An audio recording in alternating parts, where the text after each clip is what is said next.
오늘 우리에게 허락하신 말씀은 하나님의 관점에서라는 제목으로 은혜를 나눕니다. 토미 테니라는 목사님이 하나님의 관점이라는 책의 서문에서 자신의 막내딸이 서너 살쯤 되었을 때 엘리베이터에서 함께 얻은 경험을 소개하고 있습니다. 어린 딸이 엘리베이터를 타자 장식된 내부를 볼 수가 있었습니다. 잘 꾸며진 장식된 그 호텔 내부들을 다 바라볼 수 있었습니다. 하지만 한층 한층 사람들이 타다 보니까 엘리베이터 안이 사람으로 꽉 찼을 때는 예쁜 장식들 대신 사람들의 무릎만 보이고 허리띠만 보이고 엉덩이만 보였습니다. 그때 당황한 아이가 아빠 토미에게 이렇게 말합니다. 아빠, 안아주세요. 답답해요. 아무것도 안 보여요. 잘 보였으면 좋겠어요. 토미는 아이를 안아 아빠의 눈높이만큼 그를 올려주자 아이는 아빠가 보는 것만큼 모든 것을 볼 수가 있었습니다. 토미 테니는 아이의 말을 이렇게 해석했습니다. 아빠 안아주세요. 아빠 눈높이만큼 보고 싶어요. 여러분, 이것이 바로 신앙이요. 이것이 바로 기도요. 이것이 바로 예배입니다. 아이는 아빠의 품에 안겨 아빠와 같은 눈높이, 즉 아빠의 관점에서 세상을 볼 수 있었던 것입니다. 비행기를 타고 하늘에 오르면 아래에 있는 것들은 무엇이든 다 작아 보입니다. 집도, 학교도, 아파트도, 산들도 다 작게 보입니다. 우리가 하나님 아버지의 품에 안겨 높이 올라가면 이 땅에 크고 중요했던 것들, 그렇게 그것 가지려고, 그것을 움켜쥐려고, 그것을 내 것으로 삼아 보려고 했던 모든 것들이 다 작아 보인다는 것입니다. 이유는 관점의 변화가 일어났기 때문입니다. 그렇다면 여러분의 관점은 어떻습니까? 하나님을 크게 보고 있습니까? 아니면 문제를 크게 보고 있습니까? 신앙이란 자신의 관점을 내려놓고 하나님의 관점으로 바꾸는 작업입니다. 내 관점을 벗어 던지면 하나님의 관점을 우리에게 주십니다. 진실한 성도는 언제나 왜요? 라고 묻지 아니하고 무엇을 할까요? 라고 묻는 것입니다. 그리할 때 하나님의 관점으로 그 모든 사건, 문제, 그 모든 것들을 바라보게 될 것입니다. 본문 창세기 22장의 모리아 사건은 아브라함이 하나님의 명령을 따라 이삭을 번제로 드렸던 구약의 갈보리 사건입니다. 아들 이삭을 하나님께 번제물로 드리는 장면에서 우리는 아브라함이 가진 그 하나님의 관점을 보게 됩니다. 아브라함은 인간의 낮은 관점이 아니라 하나님의 높은 관점에서 번제의 사건을 바라보았습니다. 아브라함은 인간의 세상적이고 계산적이고 욕심적인 낮은 관점이 아니라 하나님의 마음에 꼭 들만한 높은 관점에서 모든 걸 보았던 것입니다. 2절에 말씀합니다. 여호와께서 이르시되 내 아들 내 사랑하는 독자 이삭을 데리고 모리아 땅으로 가서 내가 내게 일러준 산 거기서 그를 번제로 드리라. 여기에 번제로 드리라 이 말씀은 태우는 제물로 바치라 라는 의미입니다. 하나님께서 정결한 짐승 대신 아들 이삭을 태워 모리아 산에 번제로 바치라 요구하셨습니다. 당시에는 자기 자식을 몰렉 신에게 희생 제물로 바치는 일들이 빈번했습니다. 그런데 하나님께서 그 끔찍한 인신 제사를 요구하신 것입니다. 모리아는 여호와께서 보신다라는 뜻인데 그 하나님께서 바라본다는 그 모리아 산, 그 하나님의 뜻이 무엇이냐? 하나님의 관점이라는 것입니다. 모리아에서 번제로 드리라는 의미는 하나님의 관점에서 번제물로, 제물로 바치라라는 것입니다. 하나님은 자기를 부인하는 철저한 헌신을 우리에게 요구하십니다. 그렇다면 하나님의 관점에서 제물을 바치라라는 건 무엇을 의미할까요? 첫째, 순종하는 모습입니다. 고든 맥도날드의 내면 세계의 질서와 영적 성장이라는 책에 나오는 내용입니다. 1992년 요트 선수 마이클 플랜트는 미국에서 대서양을 건너 유럽으로 횡단하기 위해서 코요테라고 이름 붙인 중형 요트를 주문 제작했습니다. 코요테는 멋지게 생긴 날렵한 몸체와 함께 최신 장비들이 장착된 아주 고가의 요트입니다. 요트 준비를 마친 후 그는 미국에서 출발하여 대서양을 횡단하기로 했습니다. 그런데 11일째 되던 날 요트가 행방불명이 된 것입니다. 수색대가 여러 날 수색한 결과 포르투갈에서 남측으로 720km 떨어진 바다 가운데 이 요트가 뒤집어진 채 떠다니는 요트를 발견하게 되었습니다. 그러나 요트의 주인 마이클 플랜트는 며칠을 더 수색을 해보아도 찾을 수가 없었습니다. 그런데 수색대는 요트가 뒤집어진 채 발견되었다는 사실에 깜짝 놀랐습니다. 여러분 배가 온전히 서 있는데 이게 웬만해서는요 뒤집어지지 않습니다. 요트는 이 구조상 전복되지 않는, 뒤집어지지 않는 구조로 만들어져 있습니다.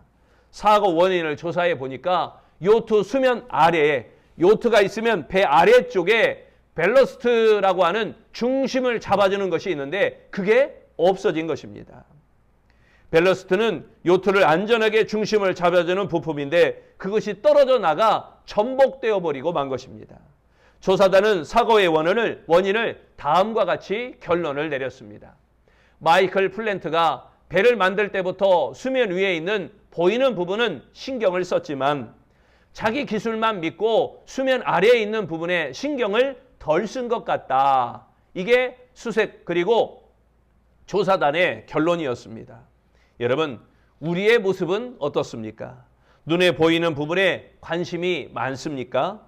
눈에 보이지 않는 영적인 부분에 더 관심을 가져야 인생의 풍랑에도 전복되지 않을 것입니다.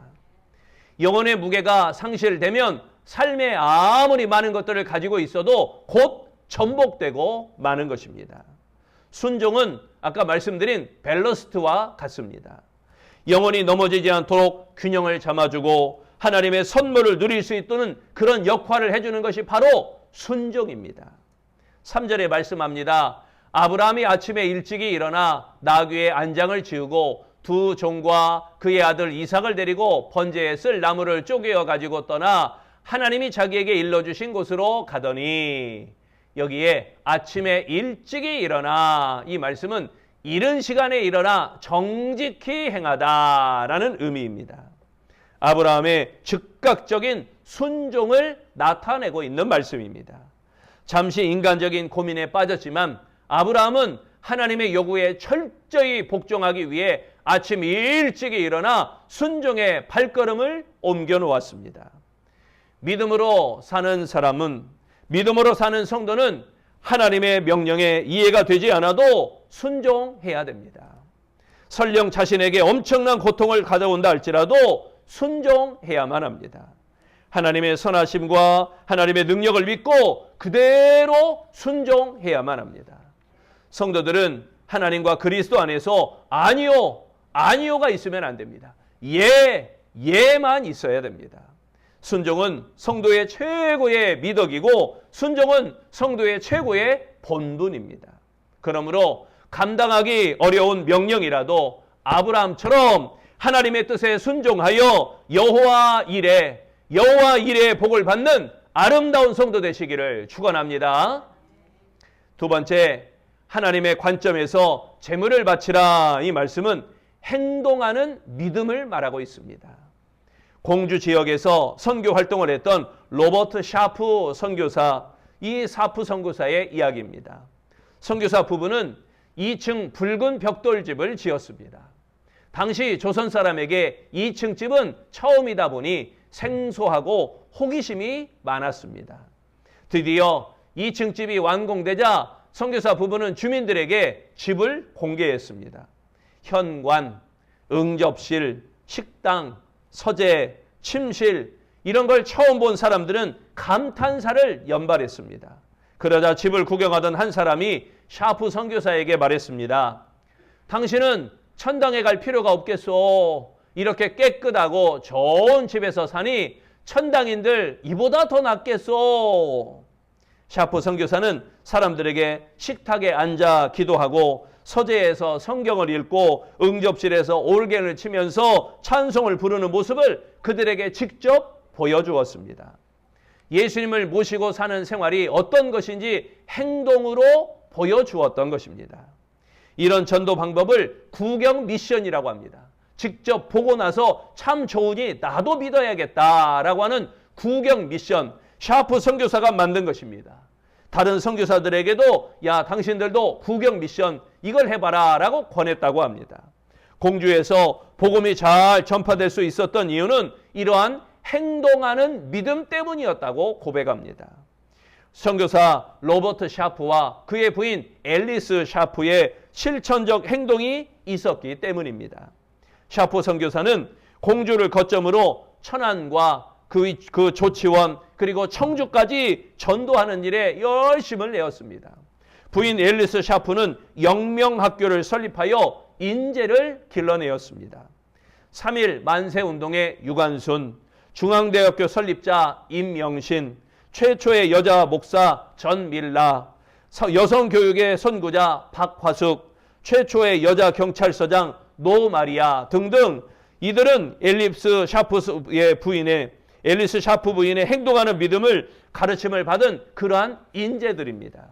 앨리스 샤프의 한국 이름은요 사에리사, 성은 사시고 이름은 에리사 이렇게 이름을 붙였습니다. 그 이름의 뜻은 사랑의 이치를 베푼 부인이라는 의미입니다. 그 이름의 뜻과 그 의미에 맞게 그녀는 남편 로버트 샤퍼가 죽은 후에도 예수 사랑으로 그 행동하는 믿음을 계속해서 조선 사람들에게 보여주었습니다. 10절에 말씀합니다. 손을 내밀어 칼을 잡고 그 아들을 잡으려 하니, 여기에 그 아들을 잡으려 하니 이 말씀은 아들을 도살하려 하다라는 의미입니다. 아브라함은 이삭에 대한 인간적인 육정을 단호히 떨쳐버리고 하나님께 드리는 제물로만 보았던 것입니다. 단칼에 하나님이 기뻐 받으시는 번제물로 바치려는 행동을 하였습니다. 행동하는 믿음을 하나님께 보인 것입니다. 아브라함은 행동하는 믿음의 사람, 그 행동의 본보기였습니다. 아침에 일찍 일어났습니다. 신속하게 행동했습니다. 아브라함은 명령을 듣고 주저하지 않았습니다. 하나님께서 이유를 묻지 않았습니다. 하나님께 그 이유를 묻죠 따지지도 않았습니다. 누구와도 이에 대해서 의논하지도 않았습니다. 아브라함은 힘든 하나님의 명령 앞에 오직 믿음으로 행동을 보였던 것입니다. 여러분, 우리의 믿음은 어떻습니까? 생각만 하는 믿음이 아닙니까? 따지고 있는 믿음이지는 않습니까? 혹시 계산하고 있지는 않습니까? 이만큼 내가 하나님께 헌금하면 아이고 가정 살림이 조금 힘들 텐데, 여러분 계산하고 여러 가지 따지고 여러 가지 묻고 여러 가지 의심하고 실행하기 어려운 명령이라도, 내가 이걸 실천하기 어려운 명령이라도 아브라함처럼 하나님의 뜻에 순종하여 행동하는 믿음으로 나아가시기를 축원합니다. 세 번째, 하나님의 관점에서 재물을 바치라라는 것은 경외하는 마음을 보는 것입니다. 2014년 인천 아시아 게임 육상 경기 메달리스트 가운데 이름이요 여호수아라는 이름을 가진 선수가 있었습니다. 4대째 기독교 집안에 태어나서 어려서부터 믿음을 지켜온 신실한 청년입니다. 여호수아, 이름이 여호수아 그러면 그 아버지의 직업은 뭘까요? 여호수아의 아버지의 직업 역시 목사입니다. 예성, 우리는 기독교 대한 성결교회인데 저기는 예수교 대한 성결교회 목사입니다. 목사로서 자녀를 이름을 여호수아라고 짓고 하나님의 뜻대로 살아라 라는 의미로 지었습니다. 그런데 그에게 시련의 시기가 있었습니다. 육상 100m 국가대표 선수로 좋은 성적을 거두던 가운데 광저우 아시안 게임에서 부상을 당하고 말았습니다. 그렇지만 슬럼프를 겪던 시기에도 믿음을 잃지 않았습니다. 그는 고난의 시기에 다음과 같이 고백합니다. 부상으로 극심한 슬럼프에 빠져 울면서 기도하던 날, 하나님께서 내게 이런 믿음을 주셨습니다. 내가 너를 세계적인 선수로 만들어주겠다. 그 후 연단을 당해도 하나님의 음성을 붙잡고 하나님을 신뢰하며 경외하는 믿음으로 달렸습니다. 달리기 전 출발점에서 기도하며 경기에 임했습니다. 하나님, 이 시간에 평안을 주옵소서. 역경 속에서 믿음을 가지고 하나님을 경외하였더니 기적이 일어났습니다.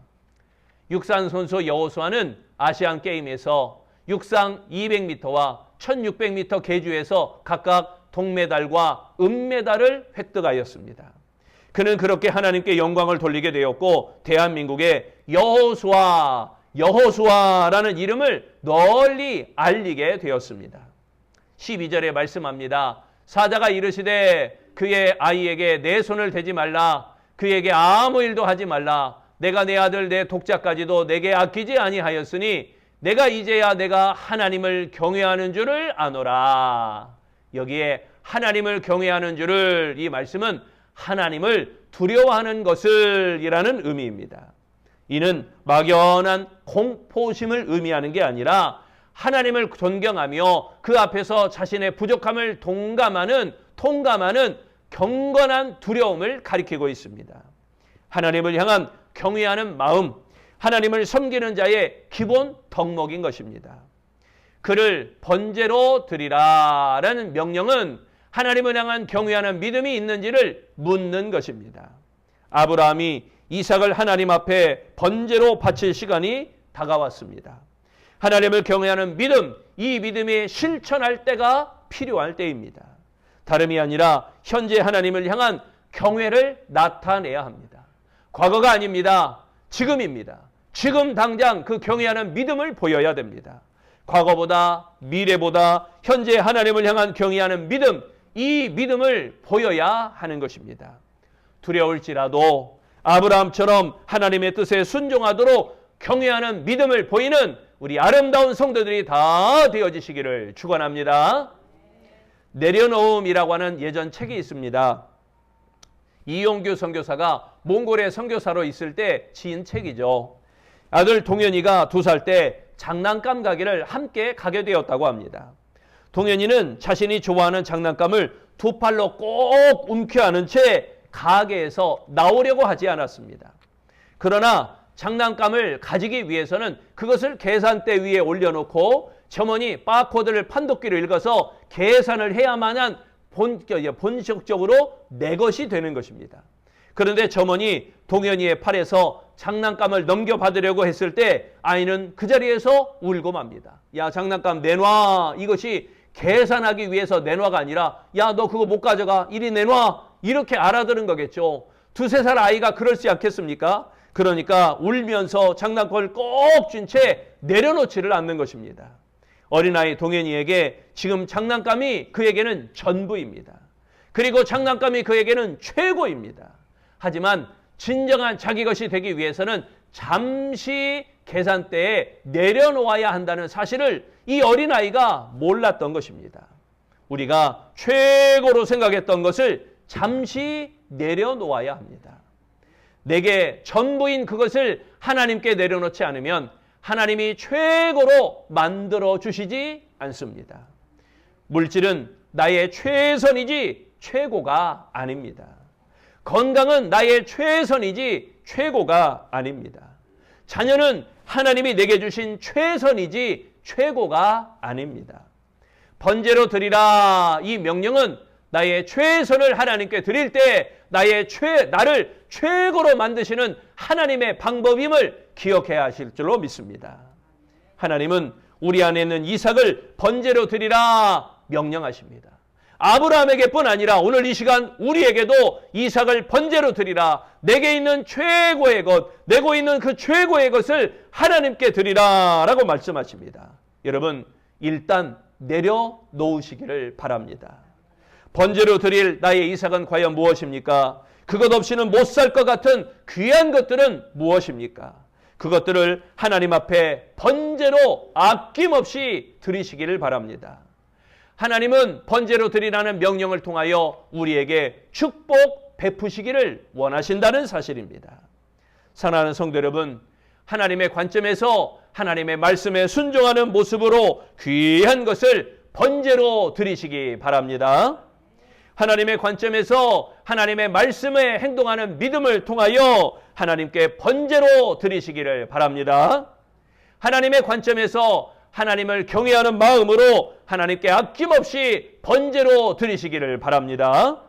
하나님의 관점에서 온전히 순종하고 하나님의 관점에서 온전히 행동하고 하나님의 관점에서 온전히 경외하는 아름다운 성도들이 다 되어지시기를 축원합니다. 기도하겠습니다. 우리를 복되게 하시는 주님, 우리에게 복에 복을 더하시는 주님, 우리를 복의 길로 인도하시는 주님, 주 아버지 하나님, 우리에게 최고의 것을 내어놓으라, 이삭을 번제로 드리라 라고 명령하실 때 우리도 아브라함처럼 주저하지 않고 우리도 아브라함처럼 깊이 생각하지 않고 우리도 아브라함처럼 누구에게 타협하거나 묻지 아니하고 즉시로 실천할 수 있는 아름다운 믿음을 허락하여 주옵소서. 우리에게 최고의 것, 이거 없으면 못 살 것 같은 그런 것들 하나님 앞에 아낌없이 드릴 만한 아름다운 성도 되기를 원합니다. 나의 시간, 나의 물질, 나의 삶, 나의 가족, 나의 자녀라 할지라도 모든 것을 아낌없이 주님 앞에 드릴 만한 믿음 있는 자 되게 하시고 칭찬받는 자 되게 하시고 축복이 연속되는 자가 되도록 함께하여 주옵소서. 그로 말미암아 우리 아름다운 성도들도 철저히 하나님의 말씀에 순종하며 하나님께 행동하는 믿음을 보이며 하나님께 영과 진리로 경외하는, 하나님을 진실로 경외하는 마음으로 하나님의 관점에서 살아갈 수 있는 복 있는 주의 성도들이 다 되어지도록 축복하여 주시기를 예수님 이름으로 기도합니다. 아멘.